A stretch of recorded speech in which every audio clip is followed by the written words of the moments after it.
آپ نے زیادہ کون سا پلیٹ فارم انجوائے کیا؟ ہم روٹی کھاتے تھے، پھر برگر کھانا شروع ہو گئے، پھر فاسٹ فوڈ آ گیا۔ یاسر شامی میرا اسٹوڈنٹ تھا، لوگ یہ سمجھتے ہیں کہ وہ آپ کا حقیقی بیٹا ہے۔ لوگ اس کو میرا بیٹا ہی سمجھتے ہیں اور میں بھی اس کو اپنا بیٹا ہی سمجھتا ہوں۔ الیکٹرانک میڈیا ختم ہو رہا ہے۔ الیکٹرانک میڈیا جو ہے ابھی تو میرا خیال ہے جوبن پر ہے۔ پرو پی ٹی آئی بات کریں تو آپ تو سوشل میڈیا سٹار بن جائیں گے، اور آپ کیا ہے، کریڈیبلٹی نام کی کوئی چیز نہیں ہے۔ ہر شخص کو یہ حق حاصل ہے کہ وہ اپنی رائے رکھے، اس کا اظہار کرے۔ پی ٹی آئی کی حمایت کرتا ہے تو کرے، پی ٹی آئی کی مخالفت کرتا ہے تو کرے۔ لوگ صحافت سے آئے، کوئی سینٹر بنا، کوئی وزیر اعلیٰ بنا، کوئی کیئر ٹیکر، آپ کو بھی تو آفر آتی ہوگی۔ میرا شوق جو ہے نا وہ سیاست ہے نہیں۔ آنے والے کوئی چند سالوں میں، 1-2 سالوں میں ایٹ لیسٹ کوئی اتنا ہو جائے کہ کوئی تھوڑی سی بہتری آ جائے، یا آپ مزید خراب ہوتا دیکھ رہے ہیں معاملات؟ بدقسمتی سے ہمارے ہاں کوئی استقلال نہیں ہے اور استحکام نہیں ہے۔ ہمارے جو مختلف ادارے ہیں انہوں نے اپنی حدود میں رہنا سیکھا نہیں ہے۔ بسم اللہ الرحمن الرحیم، السلام علیکم۔ میں مجیب الرحمان شامی صاحب کے پاس موجود ہوں۔ مجیب الرحمان شامی صاحب کسی تعارف کے محتاج نہیں ہیں، نہ صرف اخبارات کا بڑا نام بلکہ الیکٹرانک میڈیا کا بڑا نام اور ڈیجیٹل میڈیا کا بھی بڑا نام۔ مجھے پاکستان میں کوئی ایک بھی ایسا صحافی، کوئی ایک بھی ایسا جرنلسٹ نظر نہیں آتا، لکھاری نظر نہیں آتا جس کا تینوں میڈیم کے ساتھ اتنا مضبوط تعلق ہو۔ سر بہت شکریہ، ایک تو آپ نے وقت دیا، اور میری بڑی خوش قسمتی ہے کہ مجھے آپ سے بات کرنے کا موقع مل رہا ہے، آپ سے کچھ سیکھنے کا موقع مل رہا ہے۔ سر یہ بتائیے گا کہ آپ جو ہے وہ اخبار ہم جانتے ہیں، پورا پاکستان جانتا ہے، دنیا جانتی ہے، پھر ٹی وی کے اوپر ہم نے آپ کے تجزیے سنے، ڈیجیٹل میڈیا کا چینل اتنا شاندار، پاکستان کا نمبر 1 چینل، یہ سارا کچھ جو ہے وہ اس پہ مائنڈ پیچھے آپ کا ہی ہے، یا عمر شامی صاحب ڈیلی پاکستان کو لے کے آئے، اور آپ نے زیادہ کون سا پلیٹ فارم انجوائے کیا؟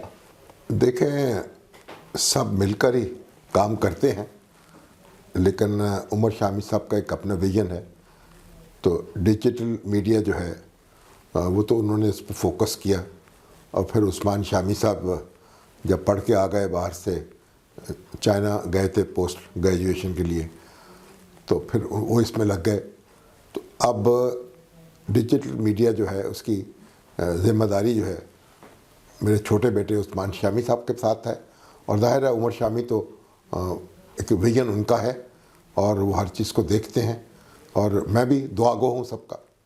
انجوائے کس کو کرتے ہیں زیادہ؟ آپ کو لگتا ہے کہ ڈیجیٹل زیادہ وہ ہے اس میں، حالانکہ اس میں شاید اوتھینٹسٹی اتنی نہیں ہے، کیونکہ اخبار ظاہر ہے کہ آپ تو اخبار سے آپ نے شروع کیا تو دیکھیں، بنیادی طور پر تو جو بھی پلیٹ فارم ہو نا، آپ نے اس میں کمیونیکیٹ کرنا ہوتا ہے، یعنی آپ کی ایک اپنی رائے ہے جو آپ لوگوں تک پہنچا رہے ہیں، یا حالات حاضرہ پر جو آپ کا تبصرہ ہے، اور یعنی پھر یہ خبر بھی آپ لوگوں تک پہنچاتے ہیں، تو پرنٹ ہو یا الیکٹرانک ہو یا ڈیجیٹل ہو، تو ہمارا رول تو تبدیل نہیں ہوتا۔ تو اب یعنی یہ جو ٹول ہے وہ بدل جاتے ہیں۔ اب اگر پرنٹ میڈیا ہے تو وہاں بھی ہم اپنی رائے لکھیں گے، اگر تجزیہ کریں گے، بات کریں گے، اداریہ لکھیں گے، کالم لکھیں گے، تو سوچ سمجھ کر جو اپنی بات ہے وہ بیان کریں گے، اور جب الیکٹرانک میڈیا پہ بیٹھیں گے تو اس وقت بھی اپنے نقطہ نظر کا اظہار کریں گے، اور جو ڈیجیٹل میڈیا ہے اس پر بھی جب گفتگو کریں گے، لیکن ایک تو ڈیجیٹل میڈیا بھی ہے، پرنٹ میڈیا، اس میں دوسرے لوگ بھی تو آتے ہیں نا، وہ بھی اظہار خیال کر رہے ہوتے ہیں، ان کو بھی پلیٹ فارم میسر ہوتا ہے، لیکن جب آپ اپنی بات کریں گے تو وہ آپ کی بات ہوگی، تو اس سے فرق نہیں پڑتا کہ میڈیم کون سا ہے۔ اب وہ وقت ہے، اس کے مطابق چیزیں بدل جاتی ہیں۔ جیسے ایک زمانے میں آپ دیکھیں نا، ہم روٹی کھاتے تھے، پھر برگر کھانا شروع ہو گئے، پھر فاسٹ فوڈ آ گیا، تو کھانے والا تو ہے نا، کھانے کا کام تو یہی ہے نا کہ پیٹ بھر دے اور صحت بھی آپ کی خراب نہ ہونے دے، تو اسی طریقے کا معاملہ ہے یہ۔ بالکل صحیح ہے، ہم کمیونیکیٹ کرنا ہے، وہ جو مرضی جو ہے وہ اس میں پلیٹ فارم ہو۔ اچھا، میں کیونکہ پڑھاتا رہا یونیورسٹی میں، اور لکیلی اور ان لکیلی یاسر شامی میرا اسٹوڈنٹ تھا، مجھے پتا ہے ساری بات کا، اور بڑا پیارا تعلق ہے، میں نے پوڈ کاسٹ بھی کیا اس کے ساتھ۔ اچھا، مجھے تو نہیں پتا تھا کہ لوگ یہ سمجھتے ہیں کہ وہ آپ کا حقیقی بیٹا ہے، کبھی آپ سے بھی ایسا ذکر ہوا ہے؟ نہیں، بہت ذکر ہوتا ہے، اچھا، اور لوگ اس کو میرا بیٹا ہی سمجھتے ہیں، اور میں بھی اس کو اپنا بیٹا ہی سمجھتا ہوں. دیکھیں یہ اس نے ہمارے ساتھ نسبت جوڑی, اس قلمی نام جو ہے وہ یاسر شامی رکھا, اور تو اس کی مہربانی ہے. اور تو اب اس سے تعلق تو ایسا ہی ہے نا. جیسے آپ دیکھیں یہ ہمارے جو حمید نظامی مرحوم تھے وہ نظامی نہیں تھے, یعنی خاندانی طور پر حضرت نظام الدین اولیاء کی اولاد سے نہیں تھے, لیکن ان کو ان کی نسبت پسند آئی, اس نسبت سے تو انہوں نے. حمید نظامی ہو گئے. تو ہماری جو نسبت شامی ہے یہ بھی کوئی ہماری اپنی نسبت نہیں ہے, اپنی تخلیق نہیں ہے. ہمارے جو جد امجد ہیں حضرت قطب الاقطاب تاج العارفین شیخ عبد النبی شامی رحمۃ اللہ علیہ, ان کا مزار جو ہے وہ شام 84 میں ہے, مشرقی پنجاب میں ہے. تو ان کی اولاد جو ہے وہ شامی کہلاتی ہے, اور وہ جو اس سے نسبت جوڑ لے وہ بھی شامی بن جاتا ہے. کیس ہو, کوہ کن ہو یا حالی, عاشقی کچھ کسی کی ذات نہیں. واہ واہ, کیا بات ہے, بس یہ والی بات ہے. بالکل صحیح ہے. اچھا سر یہ بتائیے گا کہ الیکٹرانک میڈیا, پہلے تو ہم نے سنا کہ جی اخبار ختم ہو رہا ہے, وہ اخبار ختم نہیں ہوا. الیکٹرانک میڈیا ابھی آپ بھی سن رہے تھے, اطاعت ارڑ صاحب بات کر رہے تھے ٹیلن نیوز کی, ہم نے بھی دیکھا کہ ایک چینل آیا اچھا کام کیا, بند ہو گیا. بہت سے چینل, وقت, ابھی آپ نظامی صاحب کی بات کی, آئی واز پارٹ آف وقت نیوز بند ہو گیا. سر الیکٹرانک میڈیا ختم ہو رہا ہے, آپ کچھ دیکھ رہے ہیں یا کیا آنے والے دنوں میں کس طرح سے اس کو دیکھ رہے ہیں؟ دیکھیں سبات ایک تغیر کو ہے زمانے میں. اب الیکٹرانک میڈیا جو ہے ابھی تو میرا خیال ہے جوبن پر ہے. ابھی یہ جو ٹیلن نیوز کا جو حادثہ ہوا ہے, میرا خیال اس کے مالکان جو ہیں جب سیاسی حالات بدلے ہیں اس سے کچھ بد دل ہوئے, یا وہ جو اکانومی تھی اس کے چینل کی اس کا صحیح اندازہ وہ نہیں لگا سکے, اور جلدی مطلب انہوں نے بند کر دیا چینل. اور مگر آپ یہ بھی دیکھیں کہ اس دوران میں کتنے چینل نئے آئے ہیں, اور ابھی دیکھیں ایک نیوز جو ہے وہ بھی ایک نیا چینل ہے اور بڑے تمطراق سے آیا ہے. اسی طریقے سے آپ دیکھیں جو نیوز ون ہے اس کو ہمارے جو چودھری اورنگزیب صاحب ہیں, ہاں جی, الکبیر ٹاؤن, انہوں نے اس میں انویسٹمنٹ کی ہے, اس کی انتظامیہ سنبھالی ہے. اس طرح دوسرے چینلز بھی ہیں, تو وہ لوگ انویسٹمنٹ کر بھی رہے ہیں, ان کو اون بھی کر رہے ہیں, اور معاملہ بھی آگے چل رہا ہے. لیکن جو لوگ بھی اس شعبے میں آتے ہیں یا اس پیشے میں آتے ہیں ان کو اچھی طرح سوچ سمجھ کے پلاننگ کرنی چاہیے. یہ کوئی ایسا نہیں ہے کہ وہ آیا, اس نے دیکھا اور فتح کر لیا. مشقت کرنی پڑتی ہے, جان لڑانی پڑتی ہے, اور انتظار بھی کرنا پڑتا ہے. اور الیکٹرانک میڈیا کے اخراجات بھی ظاہر ہے کہ پھر زیادہ ہیں, تو پھر گوڑ ڈالیں گے تو میٹھا تب ہوگا نا. بالکل. تو جو لوگ سمجھتے ہیں کہ بہت تیزی سے وہ چھا جائیں گے, ان کو چاہیے کہ اس کوچے کا رخ نہ کریں. بالکل صحیح. اچھا سر ابھی آپ نے کہا کہ سیاسی طور پہ شاید وہ مس کیلکولیٹ کر کے کہ شاید حکومت جو ہے وہ ان کی نہیں کسی اور کی بنی تھی. سیاسی وابستگی ضروری ہے چینل اگر آپ کا ہے تو اس کے لیے کیا اتنی بڑی تفریق ہو گئی ہے اب ہماری سوسائٹی کے اندر؟ نہیں, اب دیکھیں نا کہ اگر ایک آپ بزنس میں ہیں اور آپ کی کوئی سیاسی رجحانات بھی ہیں تو پھر آپ پلان کر رہے ہوتے ہیں نا کہ اس طریقے سے ہمیں حکومت کی سپورٹ بھی مل جائے گی, اداروں کی سپورٹ بھی ہوگی. ایک بزنس پلان ہوتا ہے اپنا. بالکل صحیح. جب وہ بزنس پلان متاثر ہوتا ہے, اور پھر یہ ہے کہ یہاں کچھ کڑے امتحانات بھی آتے ہیں, یہ پھولوں کی سیج تو نہیں ہے نا, ایسے ہی ہے. تو آپ کو کانٹوں سے بھی واسطہ پڑتا ہے, ان سے الجھنا پڑتا ہے. اس کے نتیجے میں دیکھیں ایک تو لوگ یہ کہتے ہیں نا کہ جو کاروبار ہے اس کے پھیلاؤ میں میڈیا کام دیتا ہے, تو دوسرا کاروبار کو متاثر بھی تو کر سکتا ہے نا. ایسے ہی. یعنی آپ اگر اپنی رائے پر اصرار کرتے ہیں, اپنی بات کرتے ہیں, تو یہ مطلب ایک مکسڈ معاملہ ہے. بہرحال جو بھی شخص آئے, یہ ہمارے دوست ہیں, بڑا میں احترام کرتا ہوں, بڑے بزنس مین ہیں, بڑے ایکسپورٹر ہیں پاکستان کے, اور میرا خیال تک کہ کچھ دیر وہ گزاریں گے, اور لیکن لگتا ہے کہ انہوں نے سمجھا کہ ماحول سازگار نہیں ہے اور ان کی شاید اپنی معیشت متاثر ہو رہی ہوگی یا بزنس متاثر ہو رہا ہوگا. بہرحال ہر آدمی اپنے فیصلے خود کر سکتا ہے اور اپنے مفاد میں کرتا ہے, تو اللہ تعالیٰ نے جہاں بھی رکھے خوش رکھے. لیکن رمضان کے مہینے میں اگر چینل بند نہ ہوتا تو زیادہ اچھا ہوتا. جہاں انہوں نے اتنا مشقت اٹھائی تھی, اتنا بوجھ اٹھایا تھا, وہاں جو اپنے کارکن ہیں جو ان کے ساتھ جڑے رہے ہیں اور جو کنٹریبیوٹ کر رہے تھے, اور بڑے اچھے لوگ اس سے وابستہ تھے, پروفیشنل اس میں دیکھیں آپ, تو ان کو یہ صدمہ نہ ہوتا کہ رمضان کے دوران وہ بے روزگار ہو جائیں. تو میرا خیال ہے کہ یہ اچھی بات ہوتی, 1 مہینہ اور انتظار کر لیتے, 2 مہینہ اور انتظار کر لیتے. بالکل صحیح ہے سر. اوورآل صحافت کو کہاں پہ ریٹ کر رہے ہیں آپ اس ٹائم کے اوپر, جب سوشل میڈیا بھی آ گیا ہے اور لوگ یوٹیوبرز کو صحافی کہہ رہے ہیں, صحافی کو یوٹیوبر کہہ رہے ہیں, کہا یہ جا رہا ہے کہ بولنے پہ پابندی ہے, بات نہیں کی جا سکتی, گرفتاریاں ہو رہی ہیں, لوگ غائب ہو رہے ہیں. کتنی حقیقت ہے اس سارے معاملے میں, یا یہ مینوپولیٹ کر کے بتایا جا رہا ہے ہمیں؟ دیکھیں بات یہ ہے کہ جو میس کمیونیکیشن ہے نا, یہ ابلاغ عامہ, تو آپ تو استاد بھی رہے ہیں, تو ابلاغ عامہ کسے کہتے ہیں؟ یعنی آپ نے عام لوگوں تک اپنی بات پہنچانی ہوتی نا. اب اس میں ایک تو آپ کا میسیج ہوتا ہے, ایک میسنجر ہوتا ہے, ایک ٹارگٹ آڈینس ہوتی ہے. تو آپ جو بھی آپ ذریعہ استعمال کریں گے, یہ 3 نقطے تو ہیں, یہ تو بنیادی رہیں گے نا. تو اگر آپ اخبار کو دیکھیں, وہاں بھی جو میسنجر ہے اس کی اہمیت ہے, جس کو آپ نے اپنا میسیج پہنچانا ہے اس کی بھی اہمیت ہے.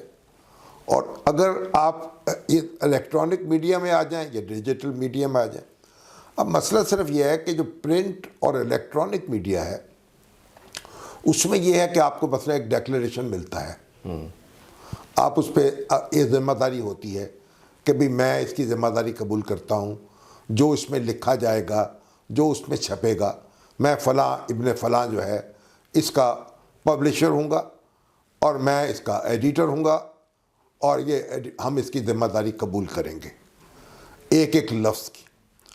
اور جب بھی کوئی تجاوز ہوگا, مقدمہ کا سامنا ہوگا, قانون کو کام حرکت میں لانا ہوگا, تو ہم اس کے لیے حاضر ہوں گے.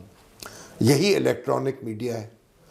اس میں آپ ایک لائسنس لیتے ہیں, اور لائسنس جو ہے ایک شخص کے نام ہوتا ہے, یا ایک ادارے کے نام ہوتا ہے, یا ایک کمپنی کے نام ہوتا ہے, اور وہ ذاتی طور پر پتہ ہوتا ہے کہ اس کا کون شخص جو ہے مالک ہے, اور کون جو ہے لائسنس ہولڈر ہے, اور پھر یہ کون لوگ اس میں کام کر رہے ہیں, اور کون لوگ اس میں اپنا پروگرام کر رہے ہیں, سب نظر آ رہے ہوتے ہیں. بالکل ایسے ہی. سب کی کوئی چھپی ہوئی چیز نہیں ہوتی. نہ اخبار میں, اخبار تو نام ہی چھپنے کا ہے, چھپنے کا نام نہیں ہے. اور اسی طرح الیکٹرانک میڈیا ہے, وہاں بھی جو بات کر رہے ہیں نا آپ, سکرین پہ بیٹھے کر رہے ہیں, منظر عام پر ہیں آپ. اس لیے یہ 2 میڈیا جو ہیں نا, میڈیم جو ہیں, یہ تو ایک بڑے ایک مختلف انداز میں ہیں. یعنی یہ تو جو بات کرنے والا ہے اس کو بھی احساس رہے گا کہ کیا بات کرنی ہے, کیا بات کرنی ہے, کیا ذمہ داری ہے. جواب دہی کا احساس بھی رہے گا. تجاوز یہاں بھی ہو جائے گا, شکایات یہاں بھی پیدا ہوں گی, لیکن جس سے جواب لینا ہے اور جس نے جواب دینا ہے وہ بڑے واضح ہوں گے. اب آ گیا ہے ڈیجیٹل میڈیا. جی.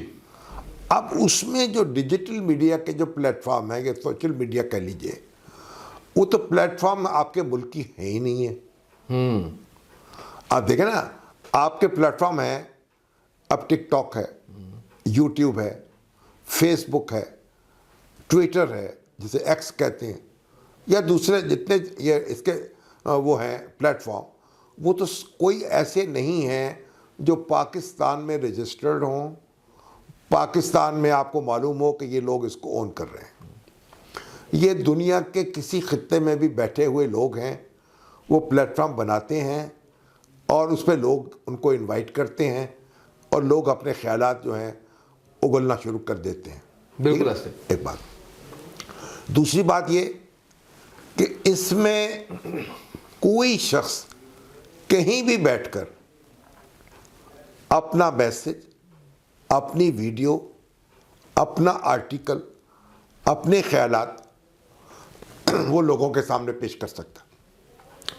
بعض اوقات اس کا جو شناخت ہے نا وہ بھی ممکن نہیں ہوتی. وہ اپنی شناخت کو چھپاتا ہے. اب دلی میں بیٹھ کر ایک شخص پاکستان کے معاملات میں دخیل ہو سکتا ہے، تل ابیب میں بیٹھ کے ہو سکتا ہے، اور گویا یہ ایک میڈیا جو ہے ایک بڑا مختلف معاملہ ہے اس کا. اب اس میں دیکھیے اخبار میں جو کچھ چھپتا ہے اس کا ایڈیٹر ذمہ دار ہے، اس کا پبلشر ذمہ دار ہے، اس کا لکھنے والا ذمہ دار ہے، اس کا رپورٹر ذمہ دار ہے.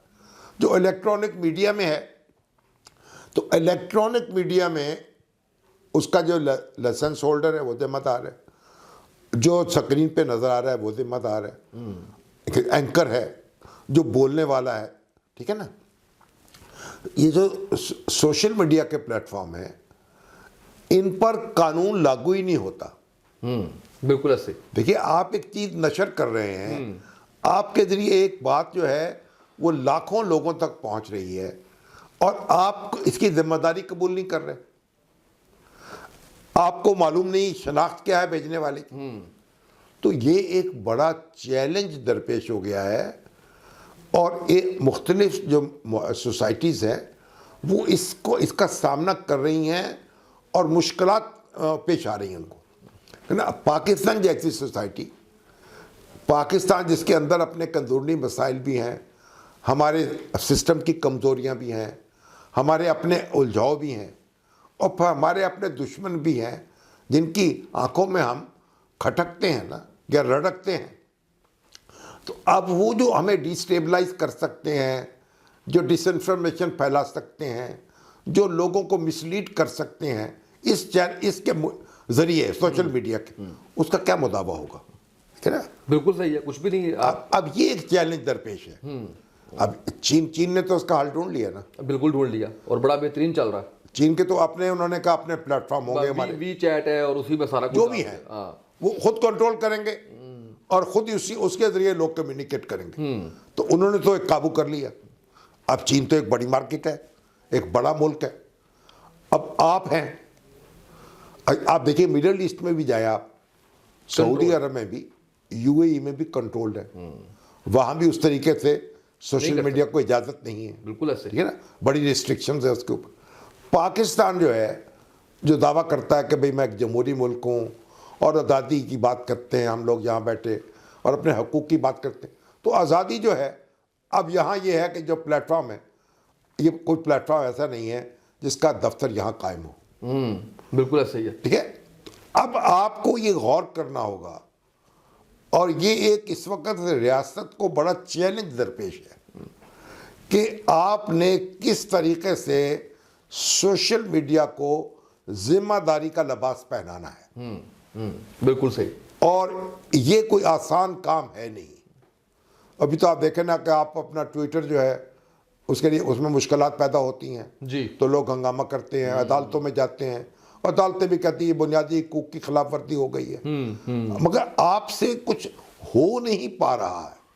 تو آپ جو پابندیاں لگا رہے ہیں، اس کو سلو کر رہے ہیں، اس کو روک رہے ہیں، اس کے دوسرے نقصانات بھی ہو رہے ہیں. بالکل ایسے. تو یہ ایک بڑا چیلنج ہے جو درپیش ہے.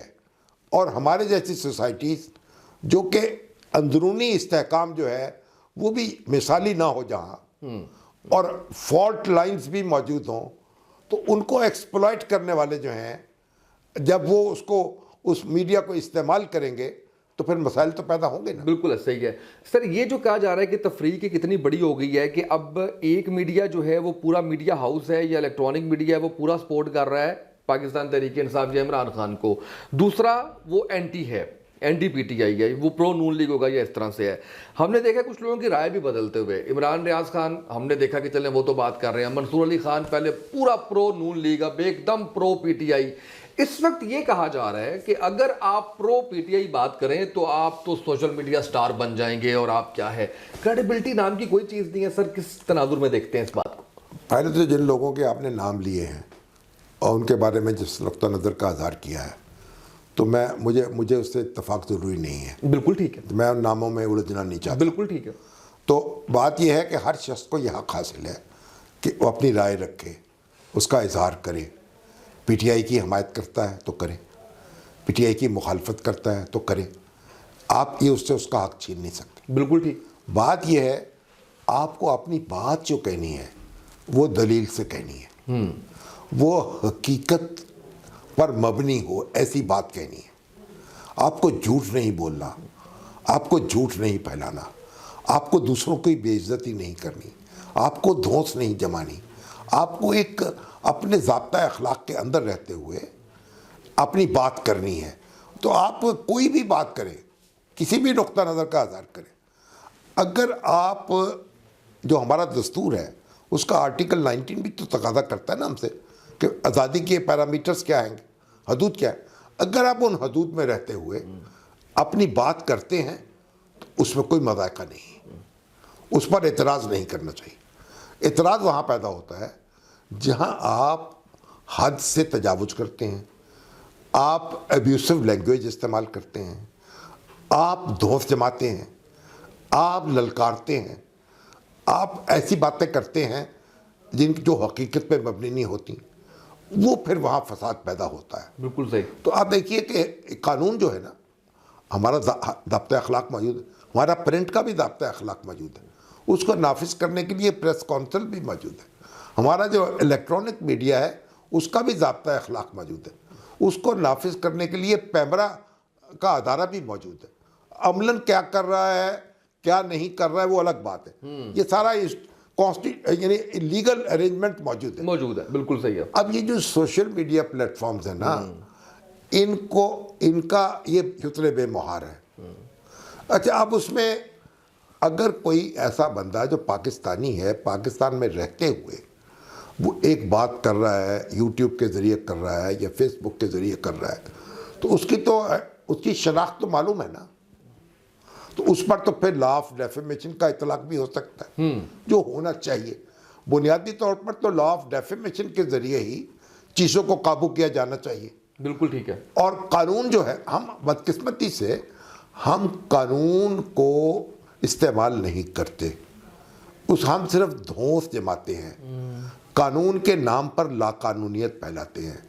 ہمارے حکومتی ادارے یا تو زیادہ سمجھدار نہیں ہیں, وہ بھی قانون سے واقف نہیں ہیں, وہ لوگوں کو گرفتار کرتے ہیں, ان کو اذیت دیتے ہیں اور ان کو ان کو تشدد کا بعض اوقات ذہنی تشدد کا نشانہ بناتے ہیں. ان کو معلوم نہیں ہوتا اور کو اٹھا کے لے جاتے ہیں. یہ باتیں ساری غیر قانونی ہیں. جس نے کوئی ایسا اقدام کیا ہے جو قانون کے دائرے میں ہے, آپ اس کو نوٹس دیجئے, اس کو جواب دہ بنائیے, عدالت میں اس کو لے کے جائیے, اس کے خلاف کارروائی کیجیے. تو اس بارے میں تو دو رائے ہو نہیں سکتی. اگر آپ اس سے تجاوز کریں گے تو پھر تو احتجاج بھی ہوگا اور ہم اس کے ساتھ بھی ہوں گے. اور جب آپ بعض اوقات یہ ہوتا ہے کہ ایک شخص جو ہے غیر ذمہ دارانہ اظہار خیال کرتا ہے, لیکن آپ غیر ذمہ دارانہ جب کارروائی کرتے ہیں تو پھر اس کی غیر ذمہ داری اس کے پیچھے رہ جاتی ہے.